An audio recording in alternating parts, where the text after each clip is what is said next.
Hey everybody, welcome to Narrative Live. It's so nice to be with you today. Isn't it, Tracy That McElroy? music just didn't want to stop there. You know, I'm doing great, Zeb. it's been that kind of day, hasn't it? For me, in any event. It I has. woke up and, the things that you want to happen just don't happen perfectly all the time.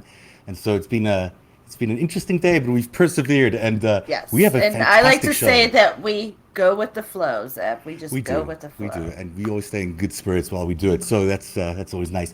There's an incredible show tonight because we've been able to piece together, as we sometimes do, all these little dots of what's going on in the world, and it seems to us that there is a clear pattern now that the president of the United States is committing crimes from within the White House right now, and he has been doing so since he took office, and yet no one's really paying enough attention to the pattern of crimes. There are individual reports about the different crimes, but when you look at it as a pattern, it's really quite disturbing. So we're going to talk a little bit about that today, lay it out for you. Plus, we have a really exciting story about the gay rat problem in Alabama. Yeah.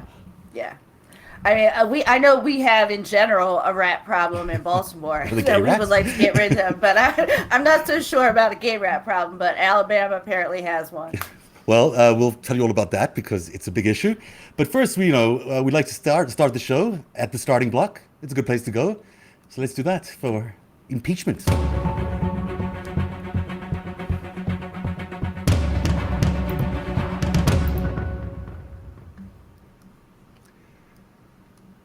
It's peaches and mint, Zev. It is peaches and or mint. or it's our own version of impeachment. And y'all, he told me today that somebody on Twitter sent him a recipe for an impeachment Yes, drink, it's and called the impeachment. I will guarantee you I am getting that recipe, and we're gonna make it right here on the show. We're gonna try it out. We are going to have it. We should have a drinking night. I think it's appropriate after everything we've been through for the last few years. Let's get on to the big story of the day.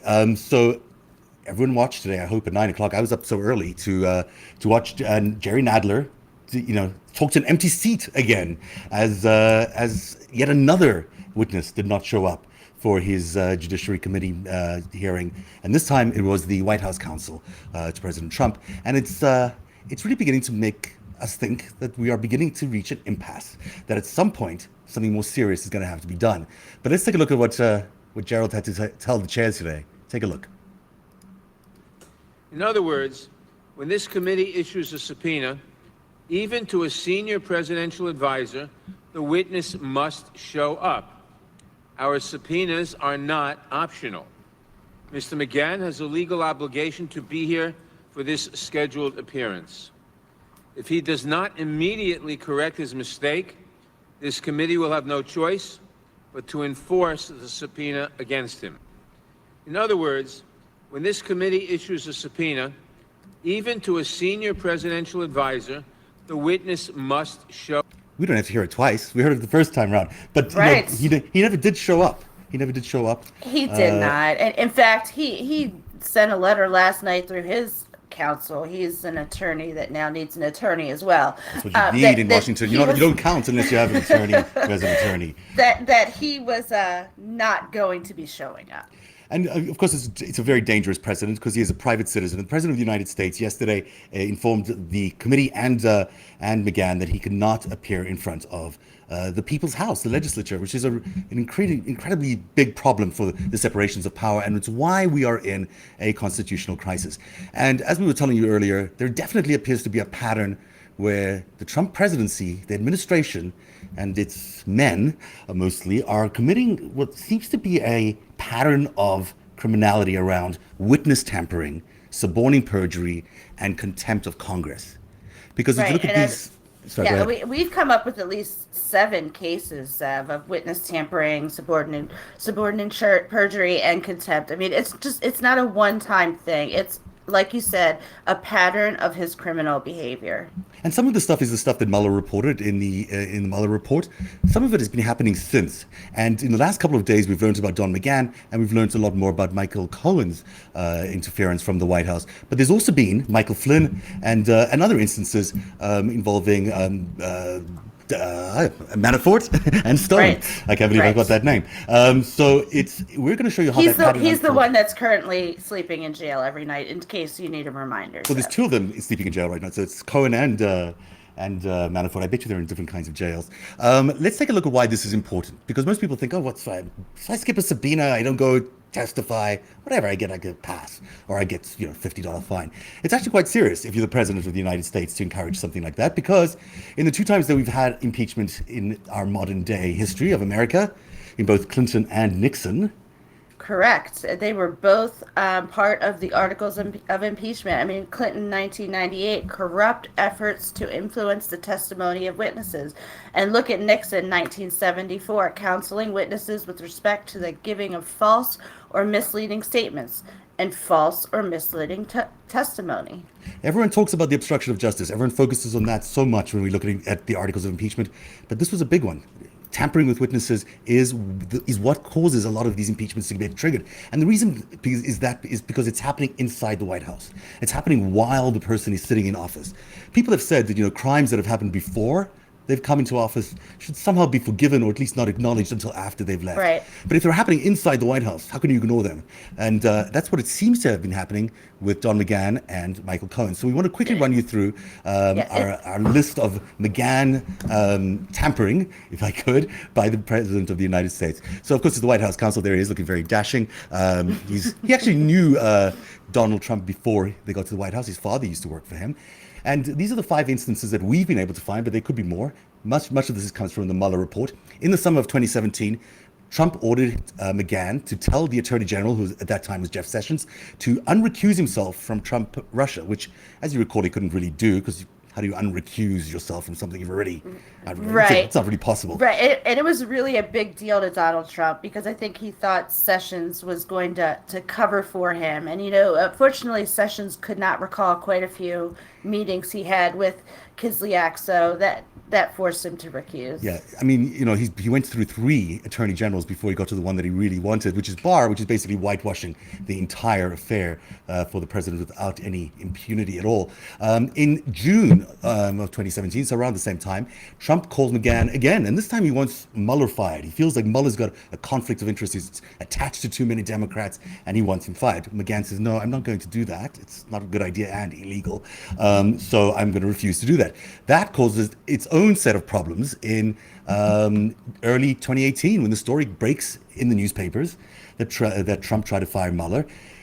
Again, Trump asks McGahn to lie to the press, to basically make up a story that the June 17 incident never happened, when in fact we know it did. So there's another instance of obstruction of justice there. And then in March of 2019, this year, Trump ordered McGahn not to testify before the committees. And again, we're looking at a situation where some people believe his refusal to allow his members of the administration to appear before these congressional committees is obstruction of justice. Until yesterday, when we finally got the total deal from Donald Trump, it was a total ban of McGahn appearing before any congressional committee. And that means that basically there is a complete impasse. The executive branch and the legislature are just not talking to each other right now. And that spells trouble, because there's no way to really solve I have this. 2 words for you: constitutional crisis. That's a good word. Those are good words. I could also think of revolution and a bunch of other words, but we'll wait until we get there, one step at a time. Tonight, Nancy Pelosi is having a meeting with her executive after a meeting yesterday, which was quite loud and effective. Many in the Democratic caucus have been arguing now that it's time to start impeachment proceedings. So the people who you don't normally hear from wanting impeachment proceedings are now beginning to say they want impeachment proceedings to start. Now, if you've been watching us for a long time, you know that we've been calling for impeachment proceedings before anybody else, and we probably called it a cover-up before anybody else. But now everyone's catching on, and it's about time, because we're running out of days, legislative days. Maybe there's 80 days left in the legislative season for us to really go through an impeachment process. And it's important because it's an impeachment process. It's not like it's a 1 day, 2 day thing. We have to get ready for the impeachment, then we have to go through the impeachment proceedings, then we go through the trial. There's so much that has to go on that it's important we start now, so that by the time people get to the polls in 2020, they have what they need to know.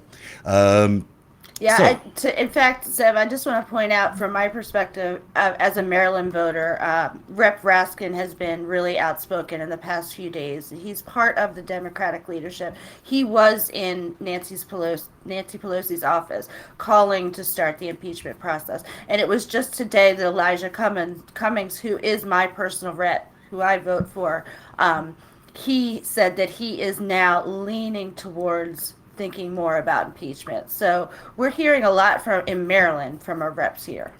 and for good reason, because they're beginning to see evidence, as in they did with McGahn, that there is a growing pool of evidence that crimes are being committed right now, that witnesses are being tampered with, that the justice system isn't working the way it should be, and that the tactics are beginning to seem, I don't know, what's the word, mobby in a way, and that's not good for anybody.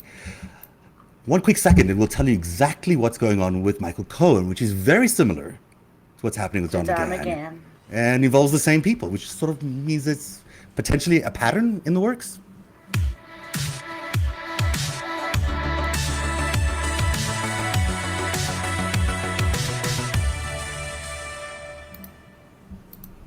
The chairman of the top House committees warning the president against committing the crime of witness tampering, telling Trump that federal laws prohibit efforts to intimidate or pressure witnesses against testifying.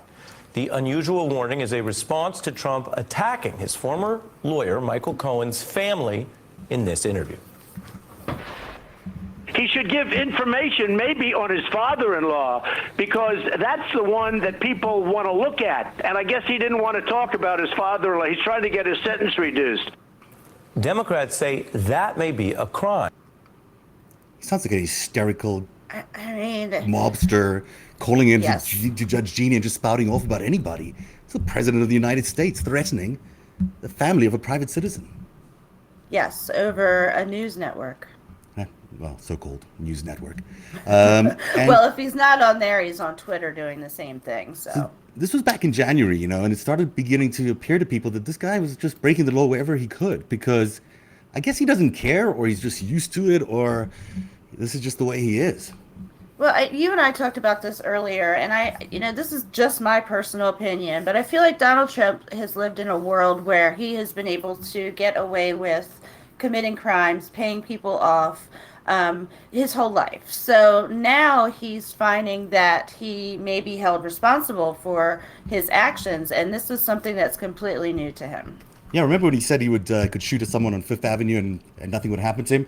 Maybe he really believes that, and now he's shooting, figurative people on Fifth Avenue, and something's going to happen. Something serious is going to happen, I believe, to his presidency and potentially his career.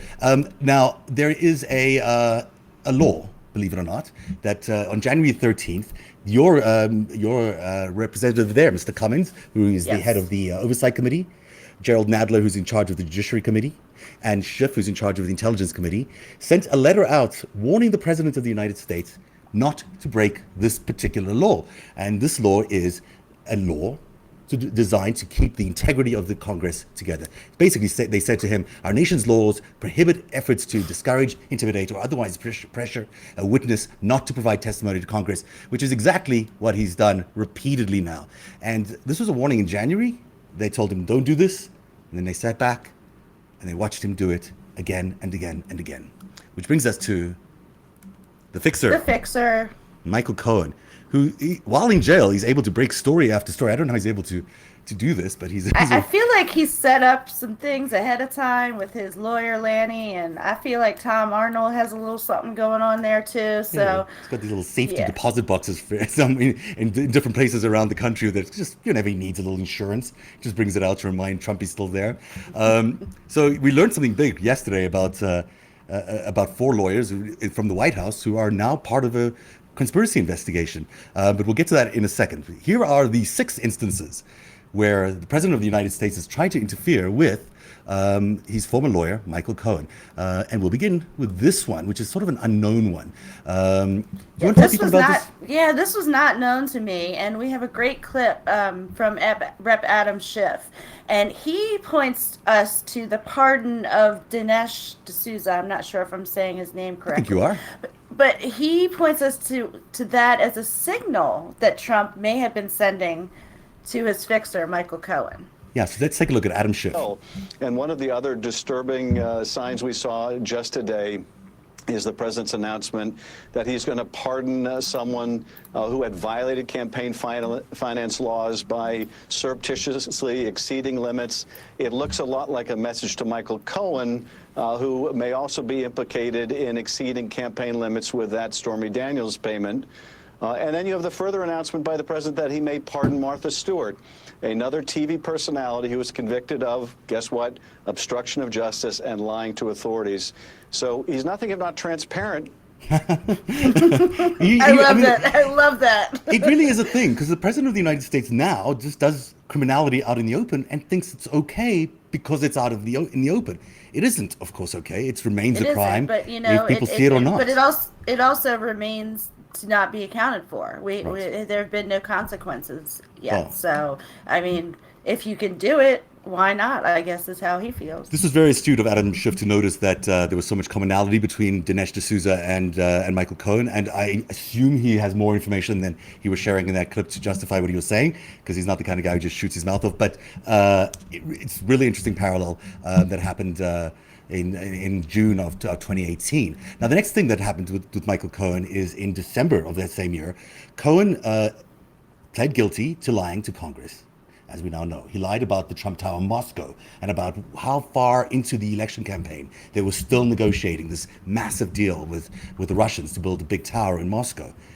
Yeah, and then later on, importantly, Zeb, I think December 2018 is also when he was told to lie about the Stormy Daniels payments. Right. Individual one directed him not to tell the truth.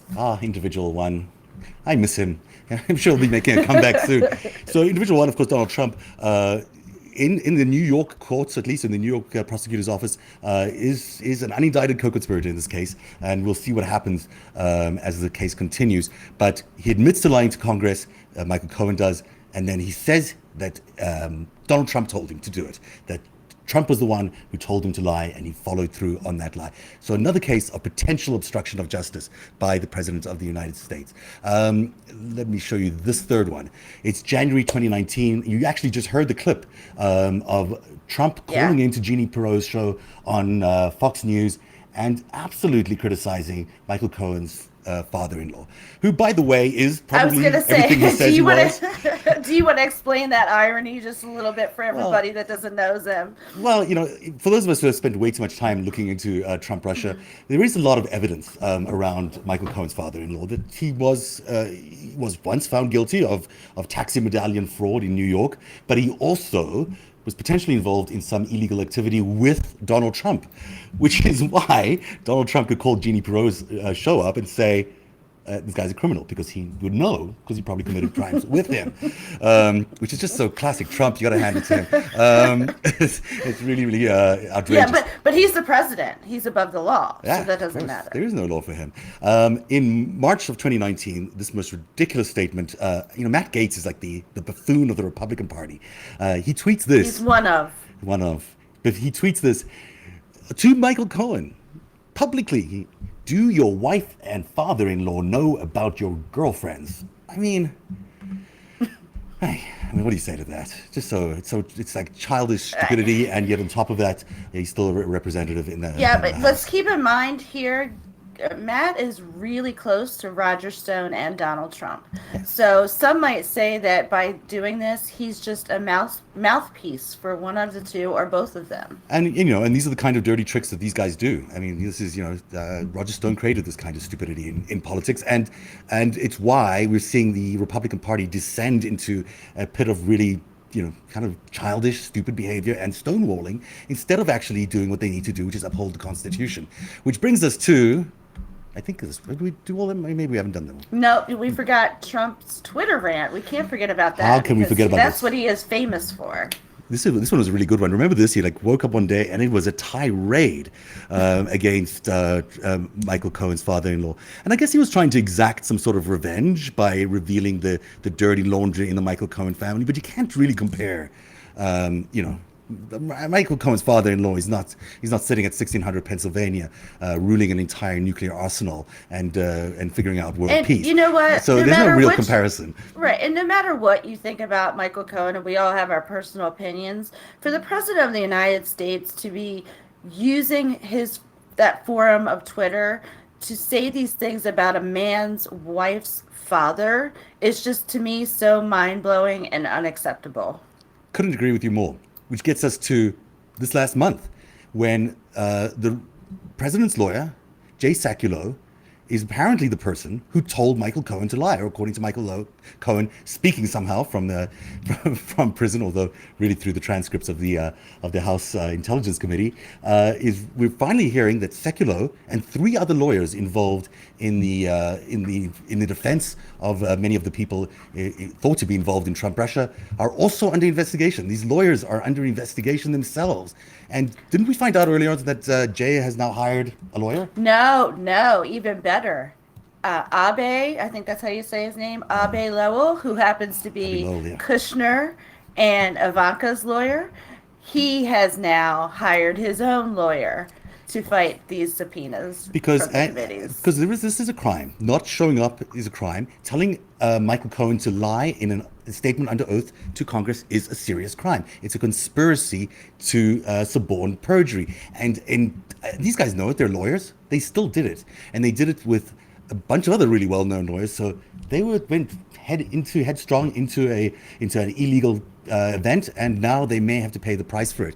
It's also worth noting, because I like to talk about Ivanka and Jared and Don Jr. because I have a personal kind of disdain for the fact that they're in in any positions of power in the world, and so it's nice to see that Jared is finally being called into or being invoked in a scandal related to Trump Russia, and Michael Cohen did that, but he also did Donald Trump Jr., who now has to go back to the House Intelligence Committee and testify again, because Michael Cohen in the Mueller report said that they kept doing the Trump Tower Moscow project all the way till the election day in 2016.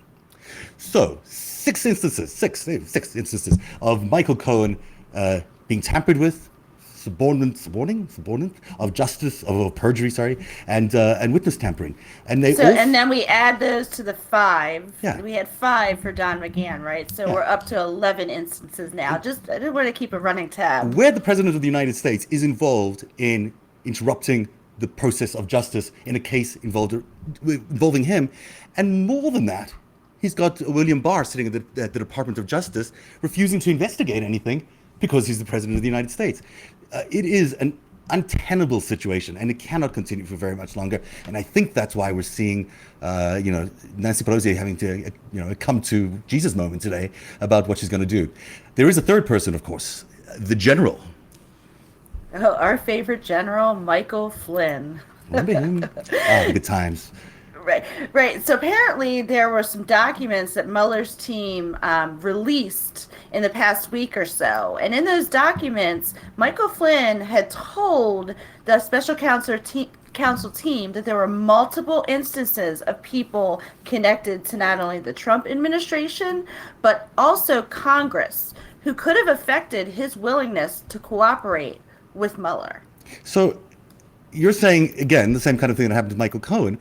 People, while they're being investigated and while they're involved in working with the Department of Justice and the FBI as cooperators, are getting the President of the United States and Republican Congress people, like Matt Gaetz perhaps, calling them and interrupting the flow of justice.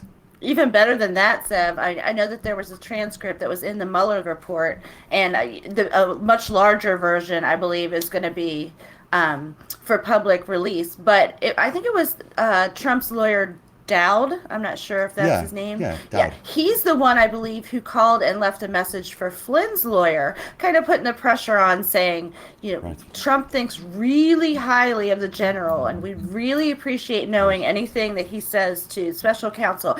And don't forget, it's probably not a good idea to cooperate. Now, I think Sekulow is not part of the team anymore, or maybe he is, but I know Dow is definitely not, because these guys were obviously committing crimes in the name of the President of the United States.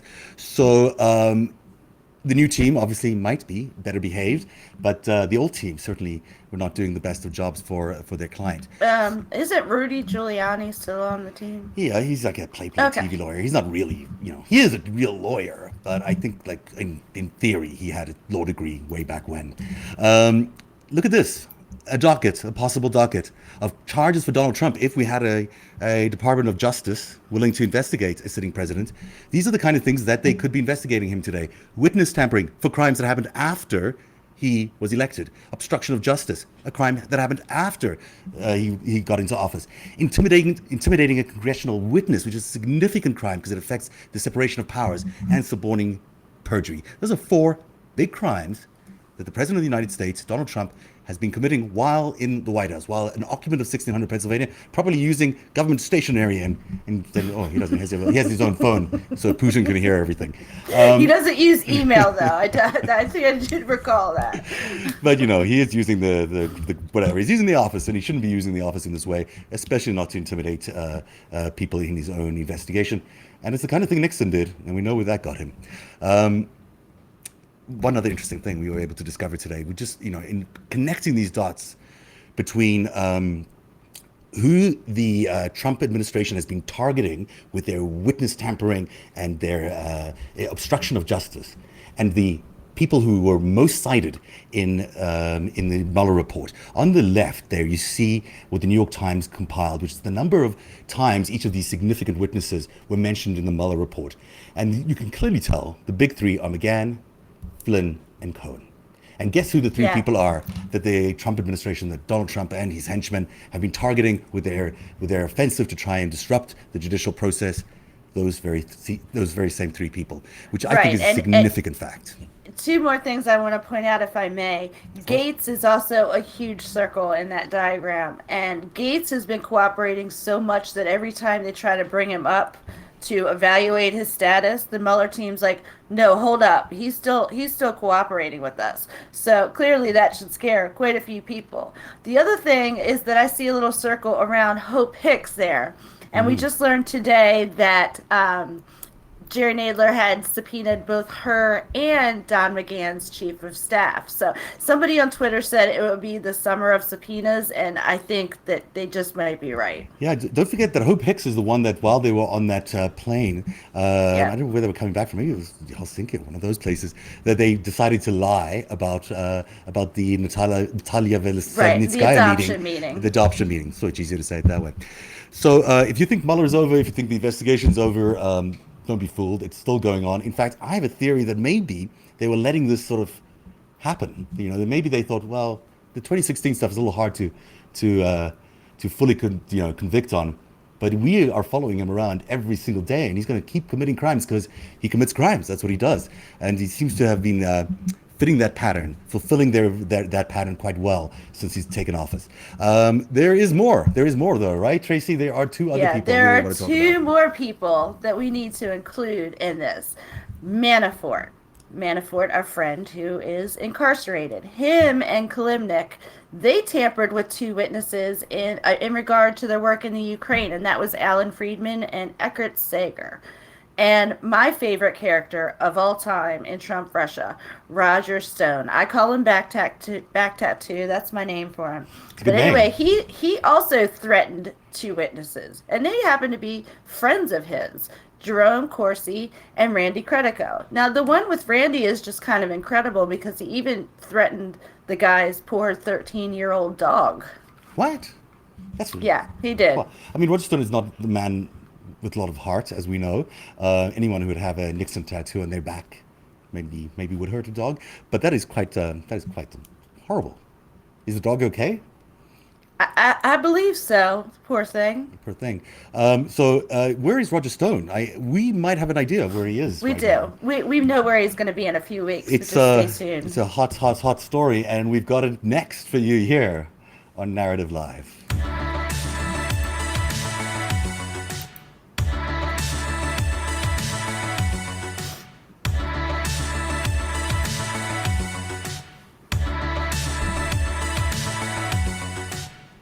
God, R2D2 is running out of hope there, man. Those things just go on endlessly for a loop while I try to press these buttons because there's so many of them.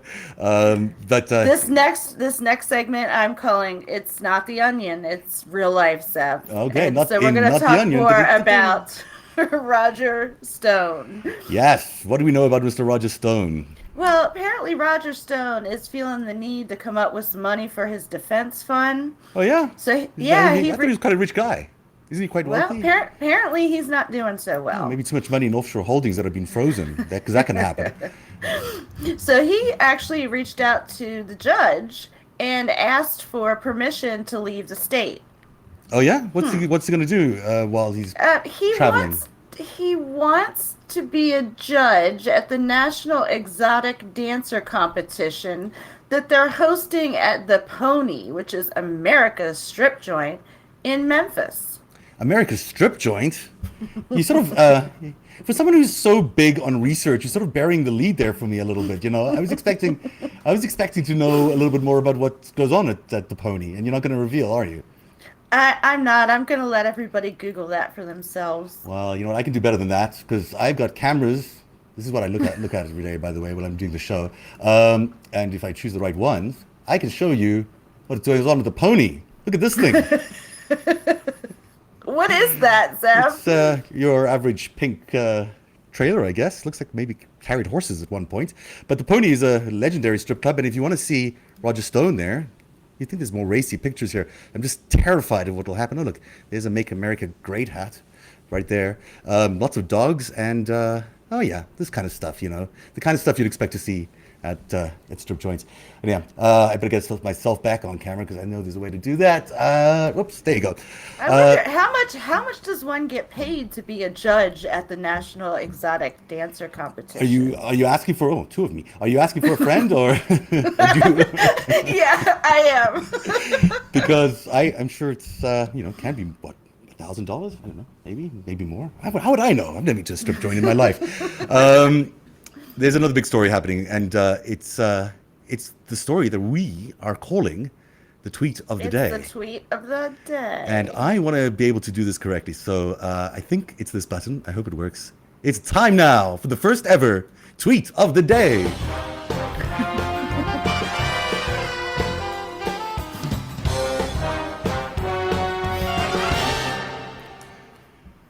Tracy, I believe you have the envelope. What is today's Narrative Live tweet of the day? That tweet goes to Ryan Riley. Do we have a picture? There it is. He said, "I never thought I'd be going to battle for a gay rat wedding, but here we are." Gay rat wedding? What are we talking about here? Seb, do they not have Arthur in Canada? Come on now. I've heard of Arthur, but it's actually geo-blocked. So when I tried to research today, because I was interested in the gay wedding, I couldn't get to see it. But you sent me a little taste of it. Here's a little bit of it. Enjoy Arthur. What's going on here? Patty's his sister, then who is Mr. Ratburn marrying?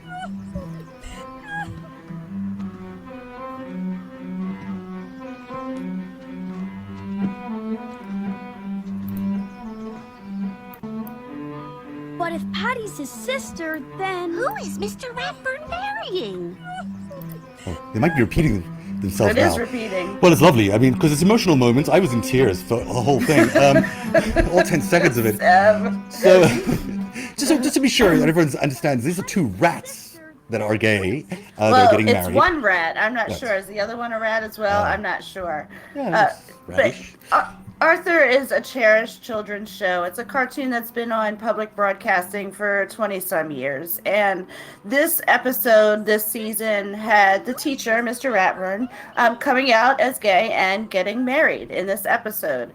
Well, some folks in Alabama weren't so happy about that, so they're banning this episode from being aired. They're banning an episode of rats getting married? Yeah, they really are. I love Alabama these days. They really are like outdoing themselves. It's like there's a bunch of states that seem to be in competition to figure out who can be the most religiously fanatical, right-wing loony bin state in the nation. And Alabama, with its ban on abortion, even in cases of rape last week, and now banning gay rats. I mean, what are the gay rats meant to do? Where are they meant to go? Sev, we're going on the record here at Narrative Live saying that we wish Mr. Ratburn the best, and we are totally support this wedding. The funniest thing is that you told me earlier that everyone already knew Mr. Ratliff was gay. They've been waiting for 22 years for him to come out of the closet, and now he finally has. So, congratulations, Mr. Ratliff. Yeah. We're thrilled. We're thrilled you had this moment for everyone Yeah. but Alabamans or Bamians or whatever they are. I need to apologize. My allergies are really bad tonight. So if you see me like going like this, and it's to keep from sneezing in y'all's face and in your ears and everything. So I apologize. You're so adorable. You can sneeze in our faces. Yeah, you'll be just as cute. Now, we have big news because this is day 7 of 14 days in Narrative's campaign to get more members to our Patreon account. We're very thrilled with the number of people who've joined us so far, but we need more because really it costs a lot of money to pull off all that we're doing, and we have such big plans into the 2020 elections. So 7 more days, and you get this great special offer if you join by the 28th. It's a limited edition run, so you only get it now. So really, you should stop what you're doing right now. I'll even let you not watch the rest of the show. Just get on there. Get on patreon.com/narrative from $3 a month, which is nothing. As little as $3 a month. And I want everybody, first, thank you to everybody who's already joined. It means the world to us. And I know $3 doesn't seem like a lot, but cumulatively, $3 really adds up. And Zev and I are putting our heart and soul into Narrative and Narrative Live, and we can't do it without your help. And we've been at this for 2.5 years, and when I first opened the Miller Report, I was like, oh God, I hope I didn't get anything wrong. And we have been on top of the story since day one. We have been revealing a lot, but there's still so much more that needs to be told. And the battle for the truth in this country and everything that it implies, including freedoms that we all love and associate, including like the gay rats. Gay rats need their freedom too. I think gay rats' lives matter, Zev. They do. But the point is. The point is, there's a lot at stake here, and we all know that we're heading to a very difficult period of time in the next year, as we really have a clash of cultures in America, and we're on the side that we know is going to win, and we're going to take it to Trump in the same way that we have since we started out with Narrative. Our job is to expose the truth, and when politicians are lying, when they're corrupt, we'll be there and we'll expose them fearlessly, and as we've done since day one. Speaking of good tweets from the day. Look at this adorableness. Because there's 7 days to go, there's little photos that you did of 7. Yeah. Of the 7 can days. I tell the cute story Yeah, about of course. this? My daughter, last night, I put her to the task that she needed to create these little signs for me from 7 counting down to 1 so we could do it this week. And she did this beautiful 7, and I took the picture. And she got home from school today, and I showed her, and she's like, oh my gosh, Mama, your 7 is backwards. Oh God, it is backwards. And I said, you know what? That makes it even more awesome. I'm not worried about it. You know what she did? She went in her room, and she did a 6 for tomorrow backwards. So when I hold it up and I take the picture, it'll look right when we post it on Twitter. So that's a sneak peek. She's amazing. She really is. I have to say, Mini-Me is... I don't know if anyone could be as equally as adorable as you are, but she really is lovely, and she's a big inspiration for everybody. She's way more attached to Narrative, and we are thrilled that she's contributing her artwork to our photos and in other places because she's such a talented artist. Thank you, Mini-Me. That is the show, except for one last thing. We like to end with a little bit of founding wisdom from the founding fathers and founders, because I know you don't like the word founding fathers. This is one because I've been trying to figure out what to do with the world. I've been reading the Federalist Papers. So this is a quote you probably don't even know Alexander Hamilton said. I'm glad somebody's doing that. Thanks for doing that for me. Well, This quote is awesome. I was like, these guys are kind of, they must know what they were talking about. They put the whole Constitution together. They probably have a solution in here. And there's a good chapter in this, and it's one of the, we know this. We know that this is the truth. But do they always do this for us? Hamilton said, the House of Representatives will derive its power from the people of America. And that's certainly what we hope they will do in the next Speaker few Pelosi, weeks. we hope you're watching. I do feel for her because this is a very tough strategic position to be in, and she's a strategist and she knows what's Absolutely. right. And she doesn't is want to one lose an election. smart and brave woman. But she also, sometimes you just got to do what's on the right side of history because there's a lot of bad things happening in the world. And that's the show for tonight. Thank you very much for watching. Thanks, guys. We love you and appreciate you. We do really appreciate it. And thanks for joining us on Narrative Live. We'll try to do this as often as possible, maybe even again tomorrow. We just froze. But feel free to contact us at our Patreon page as well, where there's a great community page where you can discuss anything you want with us about what's Also, going we on have in our subscriber feed on Twitter at Narrative Live for $10 a month. So you can also join that and give us feedback on that site as well. Or just DM us or tweet us whenever you want, because Yeah, keep in mind that we're juggling a couple of Twitter pages, Patreon, our blog site. We're just trying to do it all as a 2-man and woman show. So we do what we can, and we so far are pulling it off as best we can. But we'll keep doing more as we head into the 2020 season. So good night from Narrative. We'll see you again soon. Our founding fathers drafted a charter to assure the rule of law and the rights of man. We hold these truths to be self-evident, that all men are created equal. Ask not what your country can do for you. Ask what you can do for your country. If we lose freedom here, there's no place to escape to. This is the last stand on earth. Those ideals still light the world, and we will not give them up for expedience sake. Let freedom ring from every hill and molehill of Mississippi, from every mountain. America is the land where dreams can come true for all of us. When we allow freedom ring, Flags of freedom fly all over Europe. every village and every hamlet, from every state and every freedom. Walk We together. will be able to speed up that day when all the children, black men and white men, Jews and Gentiles, Mr. Gorbachev, tear down this wall.